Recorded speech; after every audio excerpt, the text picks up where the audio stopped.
Kita mulai aja, kita lanjutin. Di hari ini kita belajar statistika. Ini lanjutannya. Kemarin kita udah belajar ukuran pemusatan data, ukuran letak data. Nah, ini yang terakhir, ukuran penyebaran data. Ini yang paling banyak.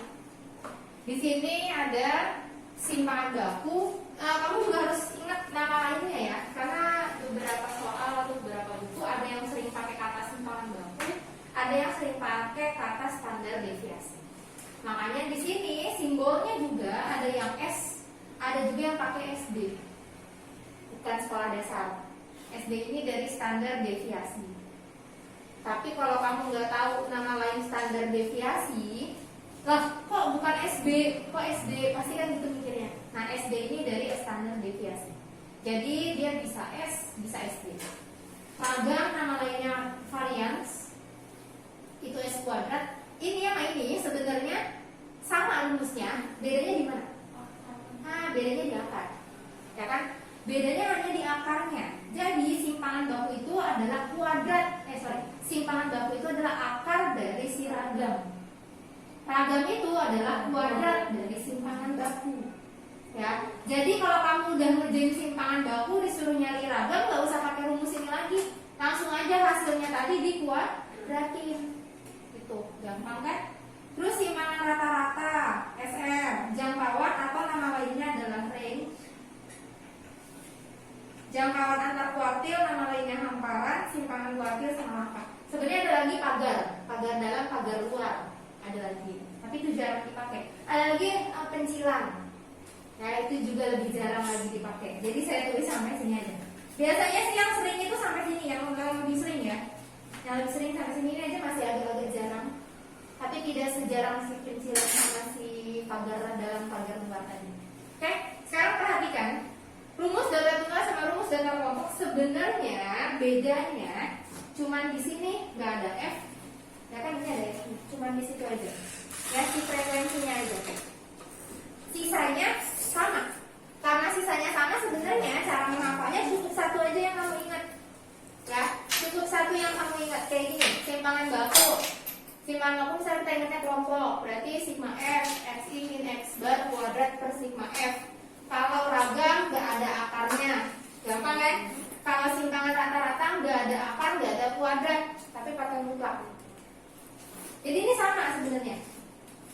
Bedanya yang tadi saya bilang, simpangan baku akar sigma F, buka kurung Xi min X bar kuadrat per sigma F. Ragam nggak punya akar, simpangan rata-rata nggak punya akar, nggak punya kuadrat, punya mutlak. Oke, dalamnya isinya sama. Jangkauan kalau di data tunggal itu adalah X max dikurang X-nya. Sebenarnya di data kelompok juga sama. Maksudnya adalah datum terbesar dikurang datum terkecil. Kalau datanya data kelompok, kayak misalkan saya punya contoh gini, 2, 3, 3, 4, 6. Datum terbesar berapa? 6. Datum terkecil? 2. Berarti 6 kurang 2? 4. Nah, itu jangkauan range-nya. Nah, kalau di data yang kelompok, kenapa saya tidak menuliskan X max X min ya? Jadi saya langsung pakai ini. Di beberapa buku, di beberapa sumber yang lain, dia pakainya adalah batas. Batas atas terakhir dikurang batas bawah terakhir. Tapi saya ambil sumber dari buku 1000 Pena Erlangga, dia pakainya TA, tepinya yang dipakai. Itu. Ini adalah tepi atas yang kelas terakhir dengan tepi bawah kelas awal yang pertama. Nanti kita contohin. Terus di sini ada jangkauan antar kuartil atau hamparan. Nah, di sini kamu harus ingat lagi kuartilnya. H itu adalah Q3 kurang Q1, simpangan kuartil itu Q setengahnya H, angka itu 32-nya H. Jadi intinya di H ini. Kalau H-nya kamu udah salah, ya di sini kamu salah. Gitu ya. Oke. Kita mulai ke contohnya. Di sini dari yang paling gampang itu adalah jangkauan. Tadi jangkauan itu adalah tepi atas kelas terakhir dikurangi tepi bawah kelas pertama, kelas yang awal. Oke, tepi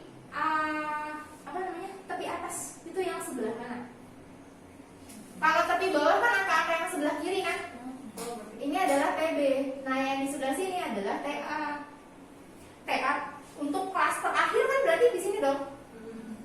TA itu adalah ditambah 0,5.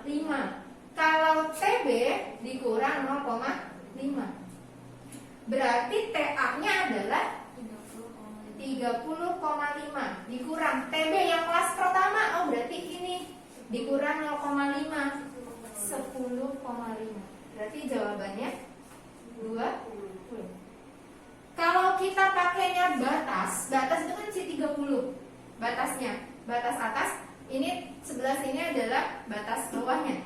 Kalau yang pakai sumber lain berarti 30 dikurang 11 berarti 16. Nah, beda 1 poin kan? Itu. Jadi kalau misalkan guru kamu, ini jarang ada yang ngasih sih. Ini jarang banget ada yang ngasih jujur. Kebanyakan intinya jangkauan itu X max dikurang X min, ininya nggak ditulis. Makanya ketika kalian mencari, pasti akan ada perbedaan antara yang satu dengan yang lainnya. Bisa ada yang 19, bisa ada yang 20. Tapi saya pakai yang ini.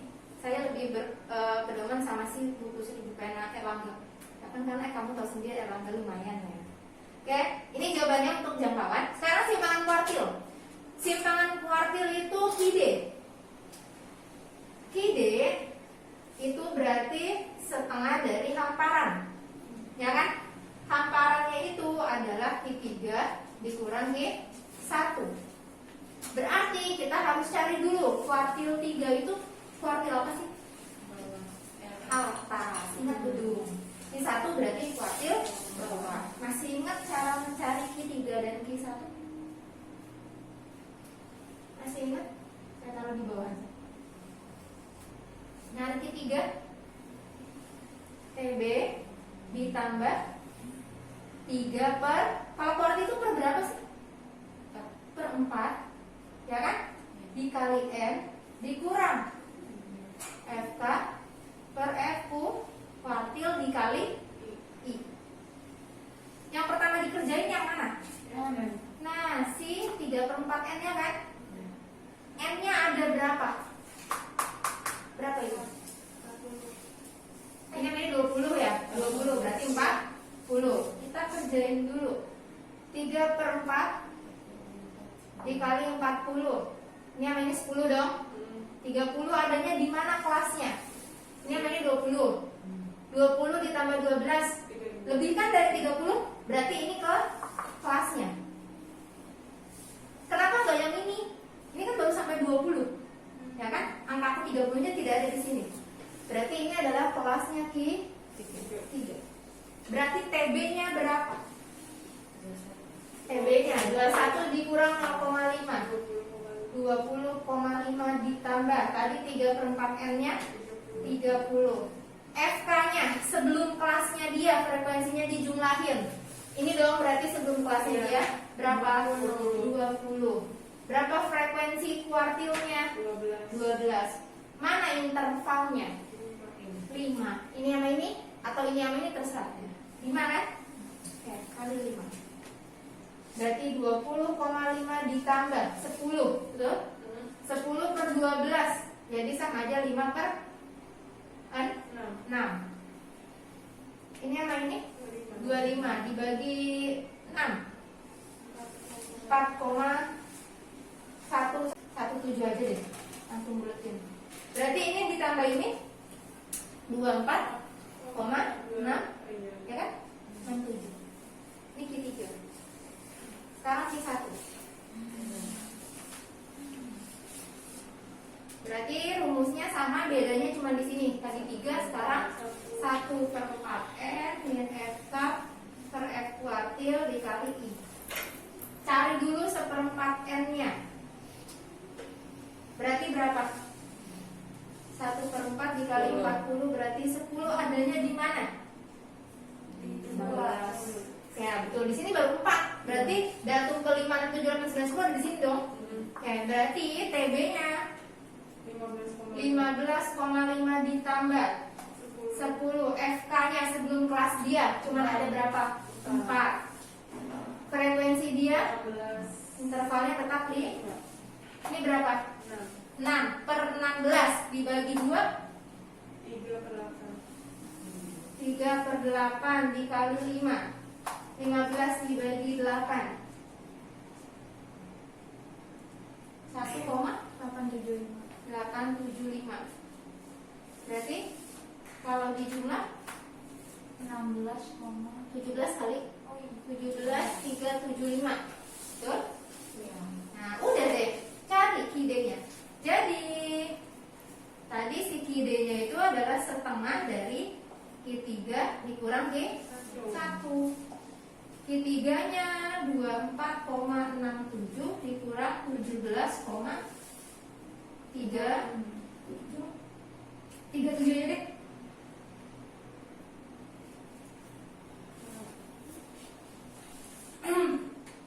Aduh, selesai nggak? Berapa ini? 7,3 ya? 3,6 5 6 ya. bener nggak? Benar. Iya. 3,6 selesai. Jadi harus ingat lagi rumus waktu. Oke, sekarang ragam. Ragam itu tadi rumusnya apa? Ragam itu nggak punya akar tapi ya kan? Berarti si ragam cara ngerjainnya gini. Cara ngerjain mereka bertiga, cara ngerjainnya dari yang paling terakhir dulu cara bacanya. Berarti yang paling terakhir di sini ada X bar. Cari X bar. X bar itu adalah sigma fiksi per sigma v. Berarti cari XI dulu kan? XI dikali sama frekuensi. Habis dikali mereka di jumlah. Ya, dibacanya dari belakang kan? Sama ini juga. Kalau X bar udah ketemu di depannya ada XI. Mereka diapain? Dikurang. Setelah dikurang mereka diapain? Kuadratin dulu dong, baru dikali frekuensi. Nah, setelah dikuadratin baru kali frekuensi, baru di jadi bacanya dari belakang. Oke, jadi kita pakai tabel bantuan. Tabel bantuannya pertama buat nyari si X bar, berarti butuh XI. Kalau XI udah punya butuh fiksi. Ya kan? Buat nyari X barnya. Kalau ini udah di jumlah taruh bawah. Kalau sudah, berarti X bar udah ketemu. Ya. Kalau X bar sudah ketemu, lihat rumusnya. Berarti ada XI dikurang X bar. Itu.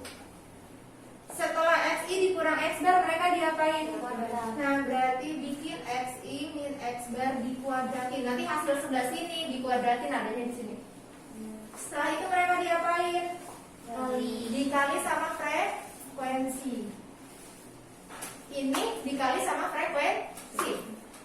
Ya, taruh di sini. Setelah itu mereka diapain? Ini jumlah. Berarti jumlahnya yang di sini. Dibagi. Oke, paham? Jadi ini tabel bantuannya. Ini tabel bantuan untuk ragam simpangan baku bentuknya ini. Sama. Ya. Oke, kita mulai cari XI. XI itu apa? XI belum ada sebulan kayak ini. XI itu titik tengah. Cara nyarinya ditambah dibagi. Yang mana yang ditambah? Oh, yang data. Iya, yang mana nih? Yang mana yang ditambah? 11 tambah 15. Nah, 11 tambah 15 bagi 2 13. Lihat aja frekuensi, intervalnya 5 kan? Iya. Tambahin aja 5 18. 23 28. Sekarang fiksi, kaliin. Oke, siap-siap hitung. Ada 4 orang di kelas. Curang, udah duluan. Ayo. 288. Busi 288 12 23 276 828 berapa? 22 Dah, jumlahin 10 ya kan? 20 2 sama 8 10 dong? Nah, terus mana tadi? 2 tambah 5 dulu. Enggak, saya sini tadi Iya, 8 sama 2 nya dulu. 10 kan? Iya. 10 sama 12 22 sama 2 1, 2, 3, 4 berarti 8. Frekuensinya tadi 40 ya? Oke, berarti taruh di mana nih?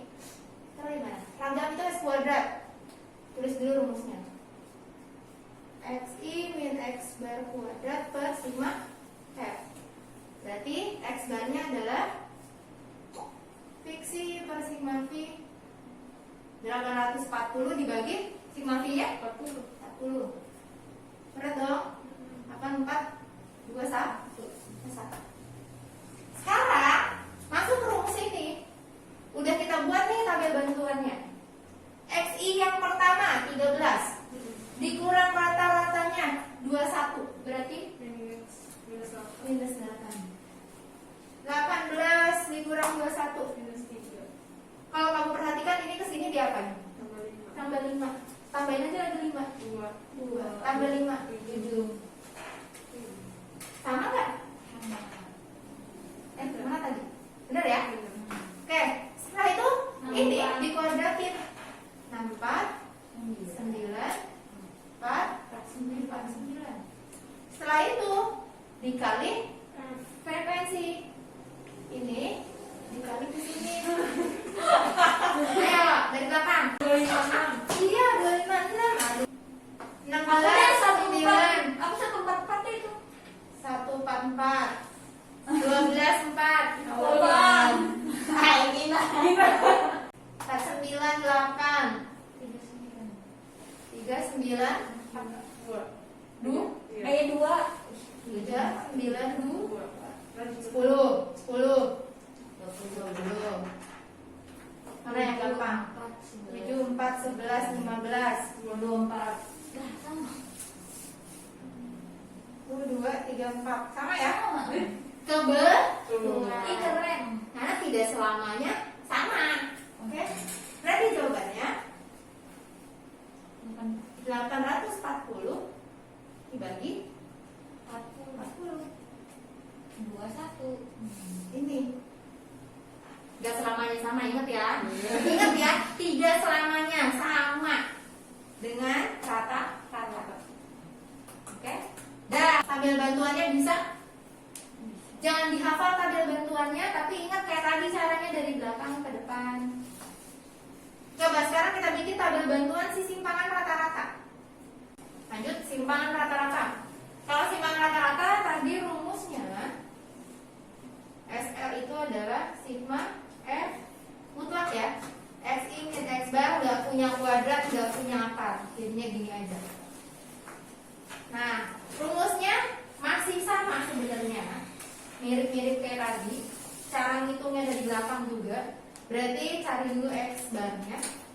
Tadi X barnya itu fiksi per V. Berapa tadi X barnya? Ini ya, 840 dibagi 40, 21. Oke, cari X min X bar gak ada. Langsung saya mutlakin aja. Mutlak. Berarti kalau udah mutlak tinggal dikali ini kan? Tinggal dikali frekuensi dikali mutlak dari XI min X bar. Dah, cuma segini. Baru dijumlah. Tabelnya segini, nggak panjang kayak tadi.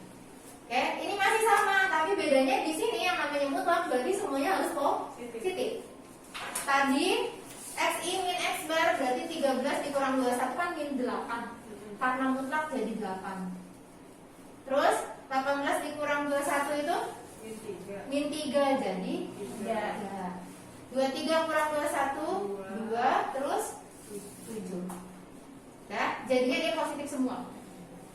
Kali sama frekuensi 32 48 24 56 10 20. Oke. 5 6 5 10 16 ya. Udah, masukin deh. 160 dibagi 40 berarti hasilnya 4%. Saya kasih tambahan sedikit mengenai statistik. Oke, kita lanjut. Perhatikan. Di sini ada data tunggal, cuman 4 datu. Dicari jangkauan rata-rata modus median. Udah bisa semua dong? Bisa. Jangkauannya berapa? 624. Rata-ratanya dijumlahin dong. 2 tambah 4 tambah 4 tambah 6 dibagi 4 berapa? 16 bagi 4 ya? 4. Modusnya siapa? 4. Mediannya mana? 4. Tambah 4 tambah 2. Sini kan mediannya. Oke, sekarang jika di sini, jika setiap datum ditambah 2, maka hasilnya menjadi, nah ini. Sekarang setiap datumnya kita tambahin 2, berarti datum berubah kan? Tambah 2 jadi 6. Kira-kira jangkauan rata-rata modus mediannya tetap sama atau berubah? Apa jangkanya? Jangkauan rata-rata modus mediannya tetap sama atau berubah? Sama. Kita cek jangkauan 8 kurang 4 sama. Rata-rata 4 tambah 6 tambah 6 tambah 8 bagi 4 10, 14, 2, 4 bagi 4 modus 6. Beda. Median 6 tambah 6 bagi 2 6. Berarti yang berubah siapa? Semuanya kecuali J. Berarti yang tetap jangkauan. Sekarang kalau setiap datum kita kali berapa nih? 2, 3 2 aja ya. Oke, kali 2. Kita kali 2 4 8 12. Oke, jangkauan 12 kurang 4 8 berubah. X bar 4 8 8 12 bagi 4. Ini 20 sama 12 32 ya? Ya. 8. Modus 8. Median 8. Perhatikan. Apa? Kalau kamu perhatikan jangkauan termasuk ukuran apa? Kan kita udah belajar ukuran pemusatan, lengkap sama penyebaran. Jangkauan termasuk apa? Penyebaran. Oke, jangkauan itu masuknya ke penyebaran. Dia adalah wakil dari penyebaran. Ini apa? Tabel Tabel itu pemusatan. Median itu sama kayak kuartil. Nah, ukuran apa? Perhatikan, ini adalah perubahan data. Ini perubahan data, ini sering suka muncul di soal-soal kayak SBM, tapi kesini-sininya di soal-soal biasa juga suka muncul, tergantung guru kamu memunculkannya atau enggak. Jadi gini, ketika ada perubahan seperti ini, ada sebuah data, kemudian datanya diubah. Nah, hasilnya itu berubah atau tidak? Kayak gitu kan? Kalau dikali datanya berubah atau tidak? Ternyata ada yang berubah dan ada yang tetap. Kalau kamu perhatikan, ukuran penyebaran ketika ditambah atau dikurang. Ukuran penyebaran tadi ketika ditambah sama nggak? Sama, berarti dia tetap. Yang ini berubah. Ini berubah. Sekarang kalau dikali atau dibagi, semuanya berubah. Kalau kamu lihat perubahannya itu sesuai si data itu diapain. Kalau tambah 2, pasti dia ditambah 2. Ya kan? Nah, kalau dia dikali 2, berarti dia dikali 2. Kali 2 semua jadi 8 semua kan? Berarti kalau tadi dikali 3, semuanya akan menjadi 12. Paham? Jadi kamu nggak harus ngitung lagi kayak gini. Kenapa? Terkadang soalnya tidak diketahui datumnya itu berapa aja. Jadi ini yang harus kamu ingat. Ya, semua itu akan berubah ketika tambah kurang kali bagi, kecuali jangkauan. Jangkauan itu adalah penyebaran. Berarti penyebaran itu akan tetap kalau dia ditambah. Pengecualian itu cuma di sini. Kalau ditambah dia tetap. Sisanya itu berubah. Jadi sebenarnya cara ingatnya si kecualinya aja. Ya kan? Penyebaran data ditambah atau dikurang dia tetap, sisanya berubah. Kan gampang ingat begitu. Oke? Contohnya sering ada itu misalkan gini.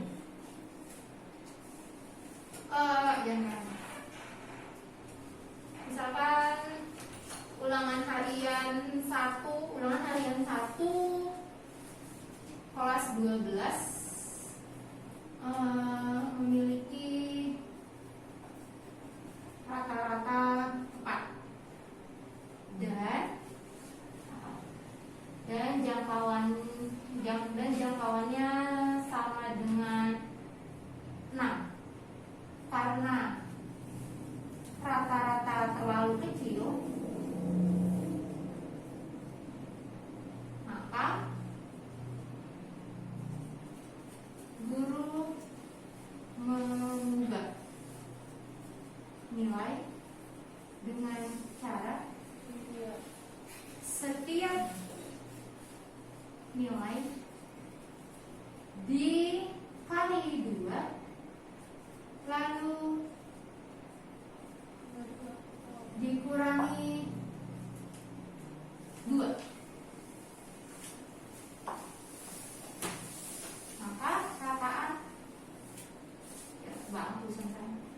maka rata-rata dan jangkauan yang baru adalah, nah kan kalau kayak gini nggak ketahuan angkanya, nggak ada ya kan. Kalau kamu belum tahu rumus ini nggak tahu angkanya, lalu ini jadi berapa? Nah berarti ingat di sini ada rata-rata lama sama jangkauan lama, ini 4, di sini 6. Kemudian pertama dia dikali 2 lalu dikurang 2. Ini hasil terakhir kan berarti nanti di sini rata-rata yang baru sama jangkauan barunya ini berapa? Ingat, penyebaran kalau ditambah atau dikurang dia tetap. Berarti ini berubah semua dong. Kali 2 8 kali 2 12. Dikurang nggak? Yang tetap siapa? Atas. Ini tetap 12, tidak berubah ketika dia dikurang. Tapi rata-rata berubah, berarti 8 dikurang 2. Berarti rata-rata dan jangkauan yang barunya adalah ini. Oke, selesai. Bahkan ada yang di sini dikali P kemudian dikurang Q, rata-rata barunya menjadi sekian. Nah berarti kan harus di sininya jadi P, ini jadi Q, ya kan? Nanti pakai substitusi eliminasi. Nah soal-soal kayak gini, jadi tambahan-tambahan yang kayak gini. Terus biasanya yang rata-rata gabungan, masih ingat rata-rata gabungan? Yang rata-rata gabungan itu yang X1, N1, X2, N2, X1, N2, dan seterusnya. Rata-rata gabungan. Ini juga yang sering ada di SBM. Oh, kalau di aplikasi mungkin ingat kalau Mau contoh? Misal begini. Rataan dari 10 orang adalah 54. Kemudian dari kelas lain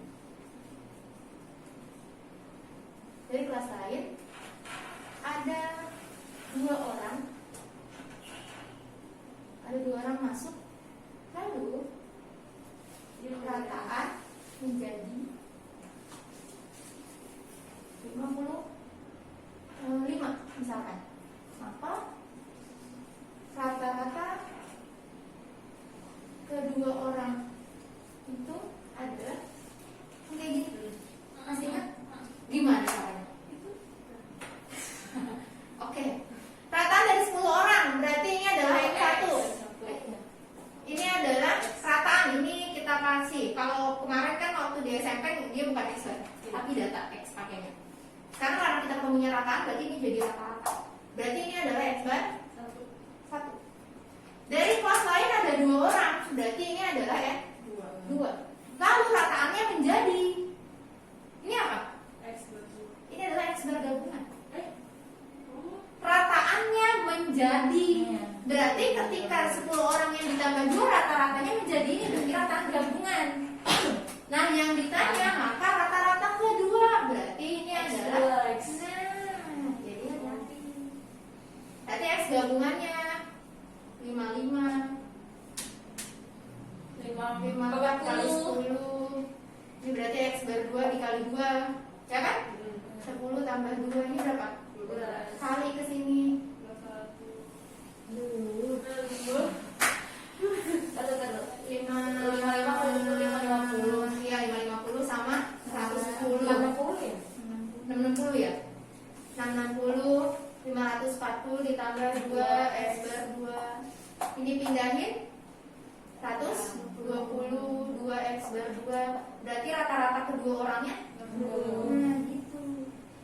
Di soal-soal SBM atau intinya sejenisnya, mandiri atau apa, soal jenis kayak gini masih agak tua. Bahkan yang dicari bukan hanya ini, yang dicari perbandingan banyak orangnya. Itu ada perbandingan banyak orangnya. Oh kayak misalnya tadi 10 sama 2-nya itu misalkan gitu. Oke, tuh ya, ini tambahan-tambahannya. Nah, jenis kayak tadi diingetin itu perubahan data, ini rataan gabungan. Itu yang biasanya ada tambahan di statistik. Jadi statistik selesai, bab ini selesai. Jangan lupa subscribe, nyalakan lonceng notifikasi, like, dan share video di channel ini ya teman-teman. Terima kasih.